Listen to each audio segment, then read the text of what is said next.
Class 10 important chapter ইতিহাসের তৃতীয় অধ্যায়ের আমরা আজকে পড়ব কোল বিদ্রোহ সম্পর্কে। কোল বিদ্রোহ সম্পর্কে পরীক্ষায় আসতেই পারে, যা জানো তাই লেখো, বা কোল বিদ্রোহের গুরুত্ব কতখানি।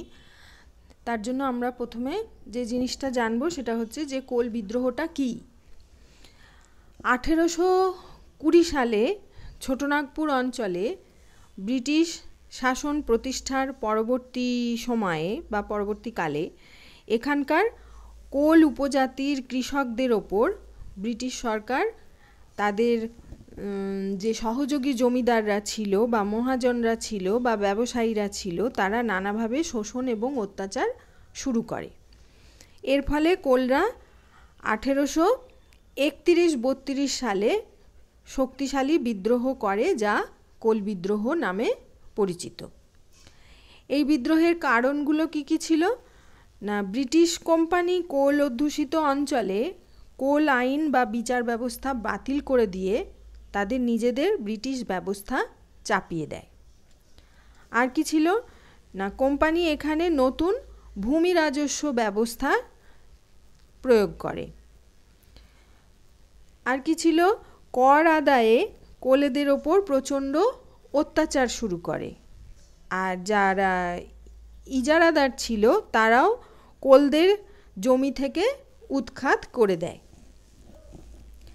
কোলরা যে আফিম চাষ করত তাদেরকে সেখানে বিনা পারিশ্রমিকে ব্যাগার খেটে শ্রম দিতে হতো, তার জন্য তারা কোনো মজুরি পেত না। আর এই কোল বিদ্রোহীদের কি পদক্ষেপ তারা নিয়েছিল এই ব্রিটিশদের এই ব্যবস্থাগুলোর বিরুদ্ধে? যে বিদ্রোহীরা বহিরাগতদেরকে ওই ছোটনাগপুর ছাড়ার দাবি জানায়, যে যারা বাইরে থেকে এসে রয়েছে তারা তাদের একমাত্র কোল সম্প্রদায় ছাড়া অন্য কেউ এই ছোটনাগপুর অঞ্চলে থাকতে পারবে না, তারা প্রথম এইটা বলে। তারপর হচ্ছে যে ইংরেজ কর্মচারী, জমিদার, জোতদার, ব্যবসায়ী, মহাজন এদেরকে আক্রমণ করতে শুরু করে, তাদের ঘর বাড়িতে আগুন লাগিয়ে দেয়। আর বিদ্রোহীদের আক্রমণে বহু লোক এইভাবে নিহত হতে থাকে। তার মানে তোমরা একটা জিনিস ভেবে দেখো যে কোলদের ওপর অত্যাচারের মাত্রাটা কতটা বেশি ছিল, যার জন্য তারা এইভাবে বিদ্রোহীটা হয়ে উঠেছিল। এবার ব্রিটিশ সরকার কিভাবে কোল বিদ্রোহকে দমন করে না, এই বিদ্রোহ যখন তীব্র আকার ধারণ করে তখন উইলকিনসনের নেতৃত্বে ব্রিটিশ বাহিনী কোল বিদ্রোহীদের ওপর আবার দমন ও পীড়ন শুরু করে, হাজার হাজার কোলদেরকে নির্মমভাবে হত্যা করে। আর নিষ্ঠুরভাবে আরও নিষ্ঠুর কাজকর্ম করে তারা এই বিদ্রোহ দমনের চেষ্টা করে।